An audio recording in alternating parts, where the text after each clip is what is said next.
All right, so hello, we are at the Denny's across the street from the Piper Center. The Piper Center is, of course, right next to the Central Men's Jail that the Sheriff's Department runs, and we're also in back of Union Station. The 101. I'm looking at the 101 freeway.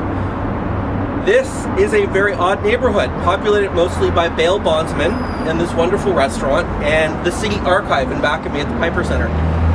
Jump back 110 years, and our interest in this neighborhood 110 years ago is crucial to our interest in Boyle Heights, and that's what we're doing. We're coming up to speed on our upcoming Boyle Heights tour. So this neighborhood, 1890, we've got a couple train stations. Union Station, right behind us, has not been built yet.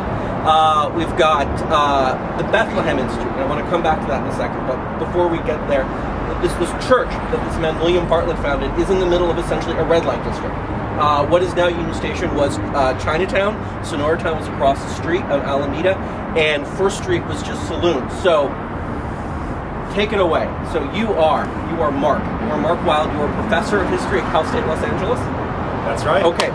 And you're going to tell us about my hero, William Bartlett, and then we're going to get to a man that also held him as a hero, Oxton Bromley of All Nations Center. Okay. Take it away. Yeah, William Bartlett comes into this neighborhood, which is sort of ground zero for this growing population of all different kinds of people who are getting off these train stations and basically looking for a place to stay in Los Angeles. It's a city that's literally being built by them, by the newcomers themselves. And this is in complete contradistinction, even in 1892, the notion of Los Angeles as the great white spot. Exactly. A notion championed by Harry Chandler and Chiefs of Police, Chief Parker, the last great proponent of that. So how does Bartlett's work in destroying that notion of Los Angeles as the white spot, and his work for all these people like the Molokans, these Russian evangelicals that come here and really don't know anything, don't know any English, and are just have been told by their leader that this is the promised land? Well, Bartlett develops this institute, and the idea is to help out all these people who are coming into town and to teach them basically how to create a city that is going to be more amenable to what the civic leadership wants in Los Angeles. Right, and so Bartlett was not only the first head of the Los Angeles Housing Authority, but he also, before that, was a proponent of the City Beautiful. The City Beautiful movement, which is a little bit ironic given what this neighborhood looks like right now. But Bartlett actually believed that Los Angeles could grow to a city of 1 million people, which at the time was turn of the century, for all turn of the century, quite ambitious to anticipate that for Los Angeles. He thought we could create a city of 1 million people here without a single slum, as he put it. That was sort of his slogan. A city of 1 million people without a single slum. And this neighborhood really was very much a slum. I mean, and I don't want to be disparaging, but a lot of overcrowding. There are just the other side of the river in what is known as the Flats, where the Pico Aliso housing project now is.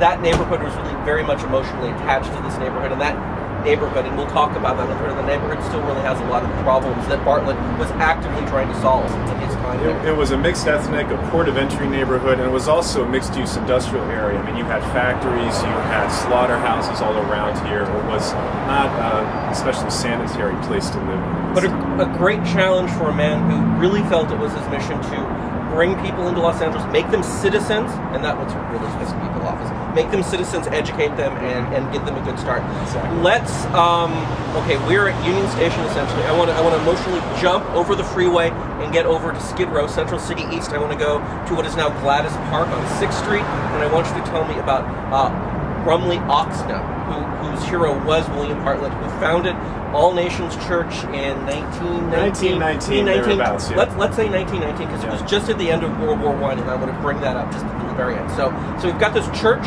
on 6th and Gladys, and it's 1919. What did Oxnam Brumley want to do? Oxnam wanted to create a church, which became known as the All Nations Foundation, that was essentially, again, addressing a multi-ethnic population and trying to provide a social and cultural network for them, supported by the Christian church, but not specifically evangelical, the way a lot of the more conservative missions were, and create a community anchor for them that they could then use themselves to develop a more prosperous and productive kind of community network. And the reason we're talking about All Nations is, what was the name of the library? Oxnam named the library in All Nations after Reverend David Bartlett. All right. So, All Nations, Oxton Brumley has terrible trouble in Los Angeles because of men like Harry Chandler and the Better American Federation. Mullicons were particularly singled out during World War I, bond-raising drives for being pacifists. Brumley's attacks by these right-wing groups, which are all spearheaded by H.R. Haldeman's grandfather. So Richard Nixon learned it's great that Richard Nixon's chief of staff's grandfather taught him all the tricks of the trade. Oxton Brumley leaves Los Angeles, right? 1927. He's just driven out of town. All Nations moves across the river to Boyle Heights. Eventually by 58. Yeah. So that brings us to our wrap up of why we're talking about this Boyle Heights tour. And All Nations Center is going to be a really important stop on this tour. All Nations Center moved from what is now Gladys Park over to Reed and Brooklyn, and that building, building 58 by Soriano, was just torn down in 2006. Okay. We'll talk about all that. It's very exciting. Thank you so much. That was a great wrap up of all these different threads. We're going to get into all of this on the bus. So get on the bus.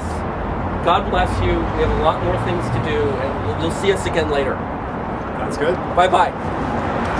So much.